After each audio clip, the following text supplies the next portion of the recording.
Bom dia a todos, a paz do Senhor Jesus Cristo. Mais um domingo aqui na Remanescente Cristã Filadélfia, com alegria, com sentimento de gratidão e satisfação por termos a presença do Espírito Santo em nossas vidas.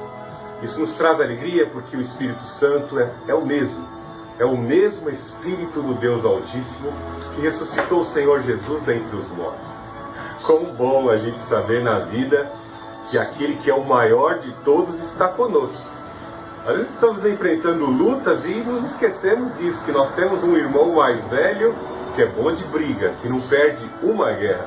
Se nós tivermos essa confiança, nós seremos imbatíveis. Como disse o apóstolo Paulo, seremos mais que vencedores. O apóstolo Paulo costumava dizer e ensinar aos seus discípulos, e mostrou isso pela sua própria experiência, e escreveu isso nas cartas, que em naufrágio muitas vezes, em açoites, quarentenas de açoites, apanhou de vara, mas cumpriu a sua missão, cumpriu o seu propósito. E como ele mesmo predisse, o Senhor predisse, ele derramaria sua alma em libação em prol do Evangelho, ou seja, ele se sacrificaria em prol do Evangelho. E ele afirmou, tudo pude naquele que me fortalece. Se ele pôde sofrer tanto e cumprir a obra, cumprir a meta, por que nós também não podemos? Tiago nos diz que a oração do justo pode muito em seus efeitos. Então a natureza humana ela nunca mudou, ela é sempre inclinada para o mal. Mas para que a natureza humana não se conflagre na perdição eterna, no juízo eterno, assim o Senhor Jesus Cristo nos ensina o escape, nos dá recurso, nos concede faculdades e dons para cumprirmos assim o seu desígnio. Aleluia! Louvado seja o nome do Senhor Jesus. Vamos abrir nossas Bíblias em Apocalipse capítulo 3. Apocalipse capítulo 3, versos 7 em diante, assim nos diz. Escreve ao anjo da igreja em Filadélfia. Assim diz aquele que é santo, verdadeiro, o que tem a chave de Davi, o que abre ninguém pode fechar, e o que fecha e ninguém pode abrir. Conheço tuas obras, tenho posto diante de ti uma porta aberta, que ninguém pode fechar. Tens pouca força, mas guardaste a minha palavra e não negaste o meu nome. Farei aos da sinagoga de Satanás, aos que se dizem judeus e não são, mas mentem, sim farei, que venham adorar, prostrados aos teus pés, e saibam que eu te amo. O que desse atenção à minha exortação, à perseverança, eu também te guardarei, da hora da provação que virá sobre o mundo inteiro, para pôr à prova os que habitam sobre a terra. Venho sem demora, conserva o que tens para que ninguém tome a tua coroa. Farei do vencedor uma coluna no templo do meu Deus, de onde jamais sairá. Escreverei nele o nome do meu Deus, o nome da cidade do meu Deus, a nova Jerusalém, que desce do céu, da parte do meu Deus, e também o meu novo nome. Quem tem ouvidos, ouça o que o Espírito diz às igrejas. Os textos que mais constantemente encontramos na palavra de Deus são textos que, de certa forma, nos exortam e instam, ou seja, insistem para que cada um de nós venhamos a permanecer na convicção em nós enxertada, pela razão de viver em nós enxertada, que é a palavra de Deus. Então encontramos em diversos textos. Nós vemos as epístolas gerais que foram escritas em momentos de intensa perseguição, a começar pelos terríveis agentes do anticristo, que era o sistema religioso judaico, que perseguiu a princípio a igreja cristã, e depois as intensas perseguições dos imperadores romanos que tentavam disputar e sequestrar do coração dos cristãos pelo medo, pelo terrorismo, pela morte, pelo confisco de bens, a adoração que estava sendo concedida ao Senhor Jesus Cristo. Por odiar os cristãos, por eles assim adorarem o Deus invisível, o Filho do Deus Altíssimo, a perseguição vinha contra a igreja. E diante da intensa perseguição, muitos assim desanimavam e deixavam o caminho proposto por Jesus Cristo, sendo que ele disse, eu sou o caminho, a verdade e a vida. Quando muitos cristãos conseguiam compreender que ele é a ressurreição e a vida, e pensavam: ainda que Nero me mate, ainda que Nero me destrua, confisque os meus bens e me mate, eu sei que eu ressuscitarei. Quando os cristãos adquiriam essa palavra verdadeiramente, era entronizada no coração dos cristãos, eles jamais não se preocupavam em morrer por amor ao Senhor Jesus Cristo. E é isso que nós temos que resgatar nos dias de hoje. Por quê? Nos dias de hoje nós vemos que as pessoas desistem do Evangelho por qualquer motivo, por coisas absurdas. Eu, aos sábados, costumo fazer uma varredura na internet em busca de saber o que está acontecendo no mundo evangélico, dentro das igrejas, e algo que me chamou a atenção foi observar algumas igrejas lá no Níger. A igreja no Níger está sofrendo uma pressão fortíssima do Boko Haram, que é uma das ramificações do radicalismo islâmico que tem trucidado os cristãos. E algo interessante é observar, inclusive até aquele ex-paquito da Xuxa, hoje missionário Alexandre, ele está lá no Níger e implantou uma igreja ali. E o Senhor tem feito uma obra grandiosa. E algo de maravilhoso é que aqueles cristãos que estão lá, diante de tanta pobreza, quando a gente olha a igreja não tem nenhum cimentado sequer. É num chão batido de terra, já alisado de tanto povo pisar ali com os chinelos, com as sandálias, alguns até descalços, né? Diante de tanta pobreza, de tão poucos recursos, ali tem um povo que tem labareda de fogo sobre as cabeças. Até fotos já foram mostradas onde labaredas de fogos ficaram expostas em fotografias. Então, diante de tantos flagelos, de tanta perseguição, nós vemos na África, nós vemos a igreja clandestina não desanimando diante da intensa e rigorosa perseguição do islamismo. E por que nós, que temos ainda a liberdade de pregar o Evangelho, estamos desanimando? Estamos desanimando porque para nós é algo terrível esvaziar.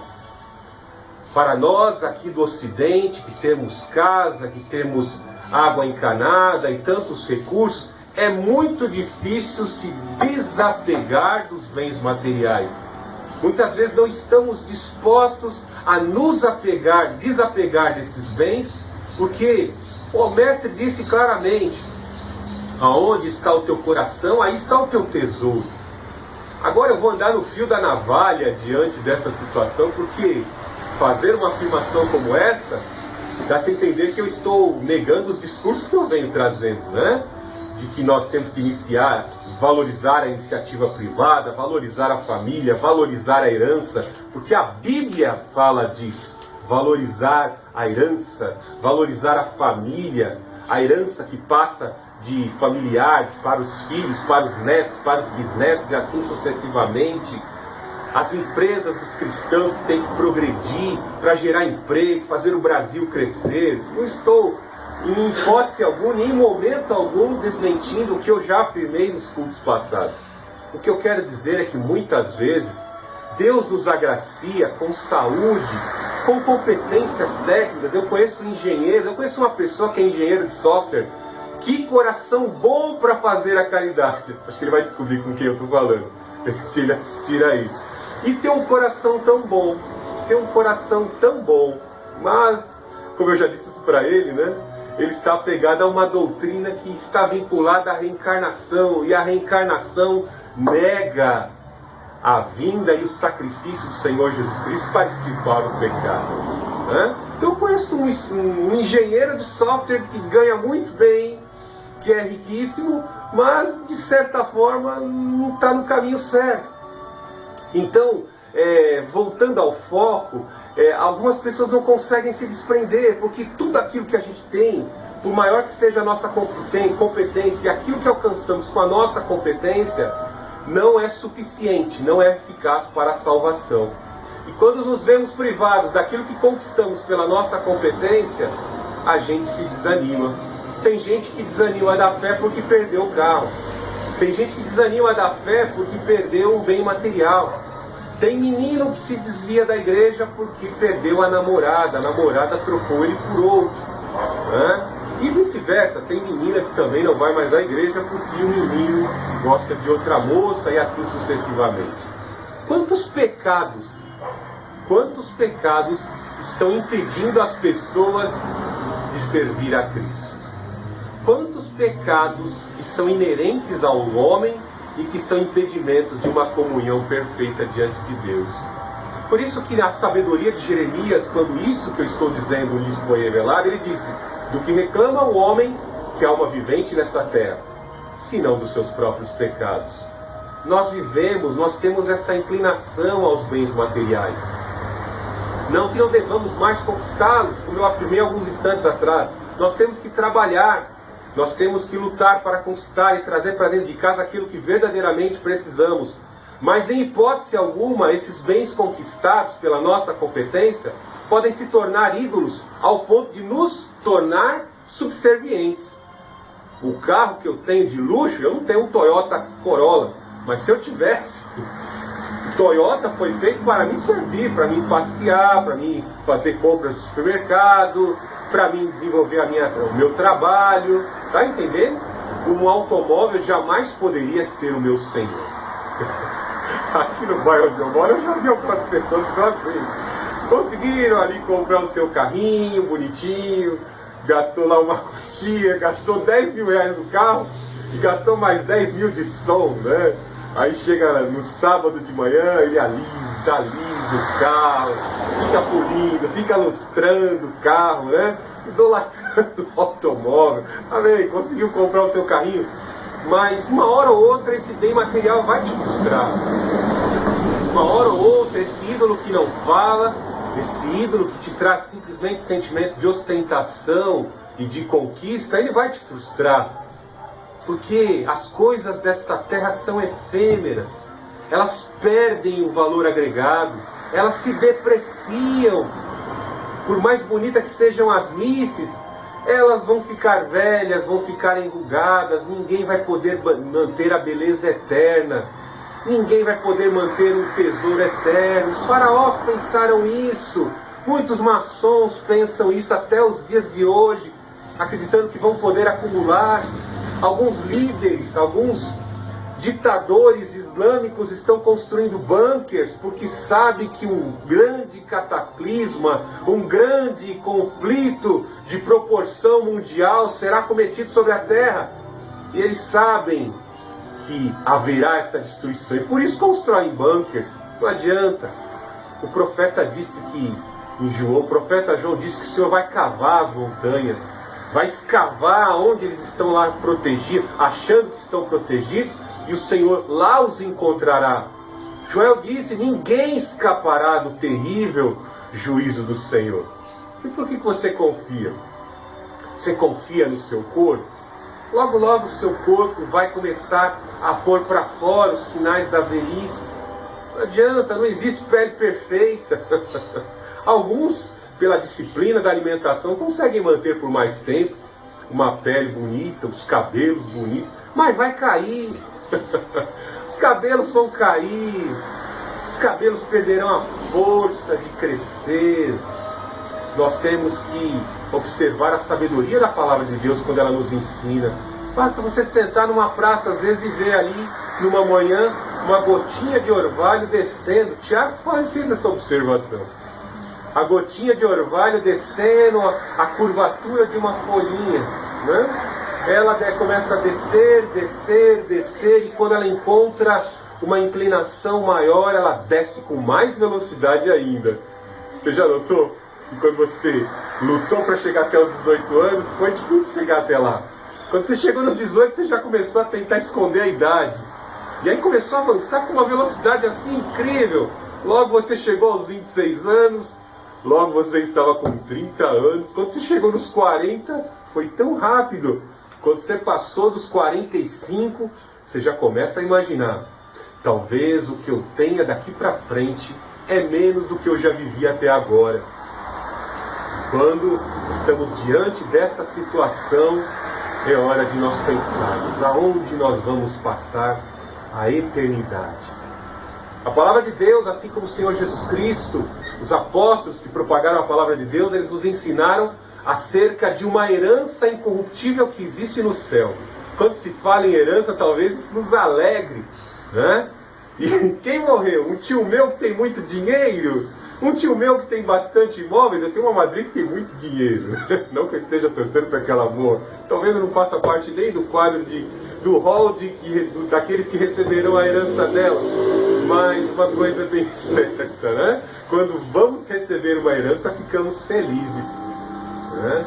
Porque teremos posses, riqueza, e será um atalho mais rápido para enriquecermos se nós marcamos cartão todo dia e não conseguimos enriquecer pelo fruto do nosso trabalho, né? Aqui nos diz algo interessante, né?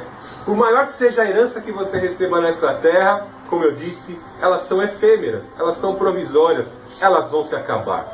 Elas não durarão para sempre. Elas ficarão aqui na terra para que um herdeiro venha receber a sua herança que você recebeu.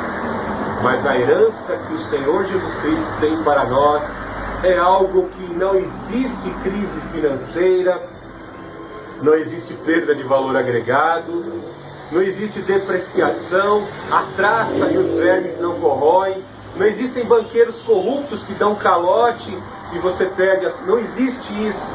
A sociedade a ser estabelecida sobre a terra, ela é perfeita. E a Bíblia já afirmou que nós seremos co-herdeiros com o nosso irmão mais velho, que é o Filho do Deus Altíssimo, o Senhor Jesus Cristo, primogênito dentre os mortos, aquele que pagou o preço da expiação dos nossos pecados. Então você é herdeiro, você é riquíssimo, você tem o maior tesouro sobre a tua vida, o Senhor Jesus Cristo. Você tem sobre a sua vida promessas que não podem ser canceladas, nem revogadas por qualquer criatura. Terrível quando se perde uma herança, não é? Por falar demais ou por investimentos errados, né? E eu te falo, você pode perder herança eterna por falar demais, por opções erradas, por escolhas erradas. A promessa já foi concedida, mas se você resistir à palavra de Deus, abster-se, resistir à obra do Espírito Santo, você ficará de fora, você perderá a sua herança. Que Deus abençoe grandemente a tua vida e que a partir de hoje você comece a buscar as promessas do alto. Elas não podem ser impedidas e elas são galardão e premiação eterna. Deus Altíssimo, Deus de amor, Deus de poder, nós te amamos, nós te adoramos, nós te engrandecemos, nós glorificamos o teu nome porque tu és o único Senhor. Nós queremos passar a eternidade contigo, nós queremos ver-te face a face, ó Deus Altíssimo, nós queremos abraçar o Senhor Jesus Cristo, nós queremos ser envolvidos pelo fogo do Espírito Consolador para sempre. Ó meu Deus, te peço nesse momento, visita todos que nos assistem pelo YouTube, visita a todos que estão aqui na Remanescente Cristã Filadélfia. Eu te peço, ó Pai, em nome do Senhor Jesus, ministra a cura da alma, ministra a cura sobre as nossas consciências, ministra a cura sobre os nossos corpos, porque cremos na Tua Palavra, pelas Tuas pisaduras nós fomos sarados, Teu castigo nos trouxe a paz, a oração de fé levantará o enfermo. Em nome do Senhor Jesus, o médico dos médicos, trabalha a nossa alma, Pai Santo.